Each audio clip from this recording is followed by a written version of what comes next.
வணக்கம் நண்பர்களே, அனைவருக்குமே பார்த்தீங்கன்னா வணக்கம். மிக முக்கியமான ஒரு தகவல் ஒன்றை பார்க்க போகிறோம் நண்பர்களே. மிக முக்கியமான ஒரு தகவல் அப்படின்னே சொல்லலாம் நண்பர்களே. சசிகலாவை சந்திக்கும் ஓபிஎஸ், இபிஎஸ். இது என்னடா புது ட்ராமாவா இருக்குது அப்படின்னு சொல்லிட்டு நீங்கள் நம்புவீங்க. இந்த ட்ராமாலாம் பார்த்தீங்கன்னா கிடையாது நண்பர்களே. உண்மையான ஒரு தகவல் அப்படின்னே சொல்லலாம். குறிப்பாக பார்த்தீங்கன்னா சசிகலாவை சந்திப்பதற்கான அனைத்து விதமான பிளான்களும் தற்போது போடப்பட்டிருப்பதாக தகவல்கள் என்பது வெளியாகி, அதுவுமே ஒரு புறம் மிகப்பெரிய ஒரு பரபரப்பை ஏற்படுத்தி இருக்கிறது. ஏன்னா சசிகலா அப்படின்றவங்க ரொம்ப ரொம்ப மிக முக்கியமான ஒரு நபராக இருக்கிறாங்க.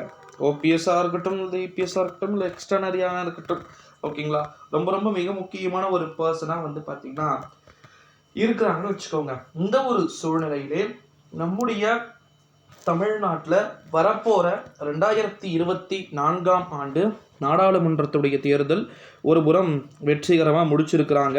ஸோ அந்த 2024ஆம் ஆண்டு நாடாளுமன்றத்துடைய தேர்தலை வெற்றிகரமாக முடிச்சிருக்கக்கூடிய தேர்தல் எப்பேற்பட்டதாக ஆகும், என்ன மாதிரியாக தேர்தல் முடிவுகள் ஆக போகுது அப்படின்னு சொல்லிட்டு கொஞ்சம் டென்ஷன்கள் நிறைந்த ஒரு சூழல்கள் பார்த்திங்கன்னா நகர்ந்துக்கிட்டு இருக்கக்கூடிய ஒரு சூழ்நிலையிலே நண்பர்களே, பல்வேறு விதமான விஷயங்கள் அப்படின்றது நடந்து கொண்டிருப்பதை நம்மளால் பார்த்திங்கன்னா ஊர்ஜினப்படுத்த முடிகிறது நண்பர்களே. அதை தான் நான் சொன்னேன், சசிகலாவை சந்திக்கக்கூடிய ஒரு சூழ்நிலைக்கு ஓபிஎஸ்ஸும் இபிஎஸ்ஸும் தனிப்பட்ட முறையில் நகர்ந்து இருக்கிறார்கள் அப்படின்னா அது பல்வேறு விதமான திருப்பத்தை ஏற்படுத்தி தர வேண்டிய ஒரு சூழல்களை தானே உருவாக்கும்.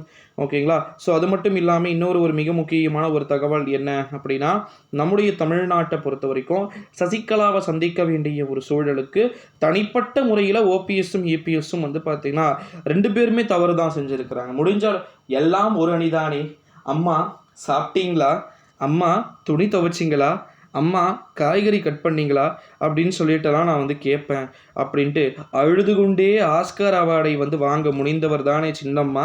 ஸோ சின்னம்மா, நீங்கள் இல்லாமல் நாங்கள் எங்கு இருக்கிறோம், நீங்கள் தான் எங்களுக்கு அனைத்தும், நீங்கள் இல்லாமல் போனால் நாங்கள் ஒரு மயிருக்கும் லாக்கி இல்லை, இப்படியெல்லாம் பேசுனாங்கங்க. சீரியஸாக எனக்கெல்லாம் கடுமையான கோபங்கள் என்பது தான் வருகிறது.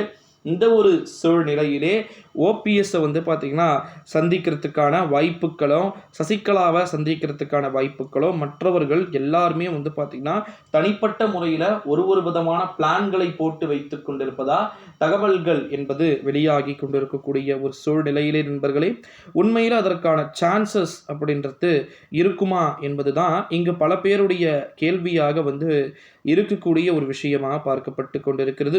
காரணம் என்ன அப்படின்னா, நம்முடைய தமிழ்நாட்டில் உங்களுக்கே தெரியும் அனைத்து விதமான விஷயங்களுமே எதனை நோக்கிய நகர்வாய் நடந்து கொண்டிருக்கிறது அப்படின்ட்டு.